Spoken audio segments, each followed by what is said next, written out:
government's Integrated Financial Management Information System, IFMIS, with Central Bank's National Payment System is now operational. With this interface, it will ensure that government spending does not exceed available resources by ensuring that the Directorate of National Treasury accesses in real time government accounts and the automated securities settlement system. Also, in a bid to improve data submission and integrity, the Central Bank of the Gambia has developed an electronic data submission platform for commercial banks called Regulatory Compliance Supervisory System, or VREC-COS. On price movements, Honorable Speaker, inflation in the Gambia has been low and subdued despite elevated and volatile global food and commodity prices. Consumer price inflation, measured by the National Consumer Price Index, rose to 4.2% in September 2012 from 4.1% in September 2011. Inflation is expected to remain under control at below 5% for the remainder of the year. Consumer goods, which account for more than 50% of the weight of the basket of goods and services, continue to be the main driver of headline inflation. Food inflation decelerated from 5.5% September 2011 to 4.9% in September 2012. This decline was on account of the deceleration in the subgroup indices of bread, cereals, and meat. Non-food price inflation rose to 3.4% in September 2012 compared to 2.2% in September 2011. The increase was due mainly to the price increase in housing, water, electricity and gas, and other fuels.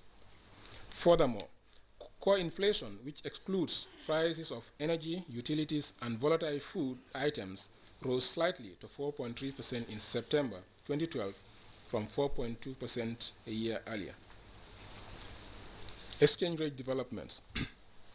Reflecting the slowdown in global economic activity, the volume of transactions in the foreign exchange market, measured by aggregate sales and purchases of foreign currency, decreased to $1.48 billion in the year to end September 2012 from $1.6 billion a year ago.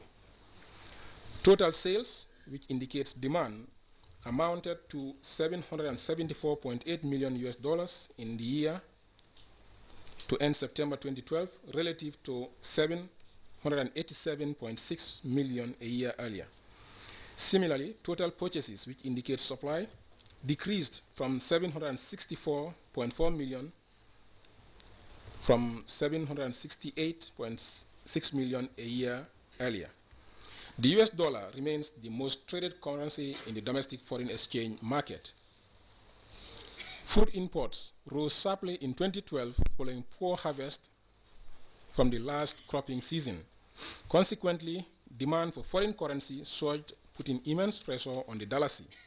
From September 2011 to September 2012, the dalasi depreciated against the US dollar, pound sterling, and euro by 13.7%, 15.6%, and 6.8% respectively. Balance of payments. Honorable Speaker, balance of payments developments for the first half of 2012 indicate an overall deficit of $38.03 million compared to a surplus of $46.67 million in the first half of 2011. The current account surplus of $61.65 million recorded in the first half of 2011 declined to $17.35 million in the first half of 2012, reflecting higher deficit in the goods account during the second quarter of 2012.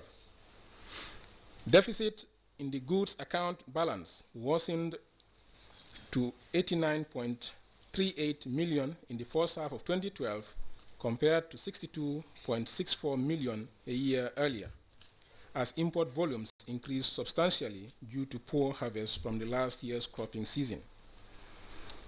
Imports of goods and services markedly rose to $183.95 million, or 63.4%, while exports of goods and services rose only by 21.3% to $92.6 million.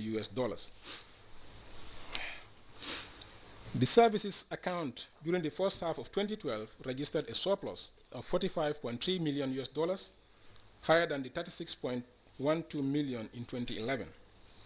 Current transfers declined from 94.6 million to 66.8 million, or 29%. This decline could be partly due to the drastic decline on other transfers and remittances during this period. The stock of official reserves for the first half of 2012 stood at 172.29 million, which is equivalent to 5 months of imports. The capital and financial account recorded a deficit of 54.9 million compared to 14.9 million, mainly reflecting the slowdown in foreign direct investment flows.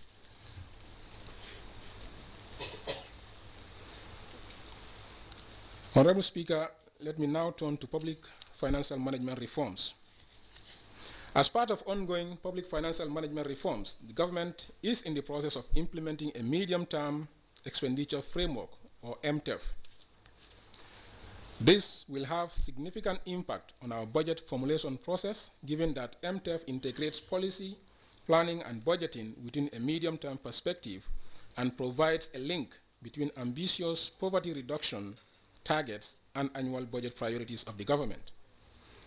Under the MTEF, each line ministry will be required to provide a clear statement of objectives, programs, and activities to be funded from the budget. MTEF is scheduled to be piloted in January 2013 at the Ministry of Finance and Economic Affairs and the Ministry of Basic and Secondary Education.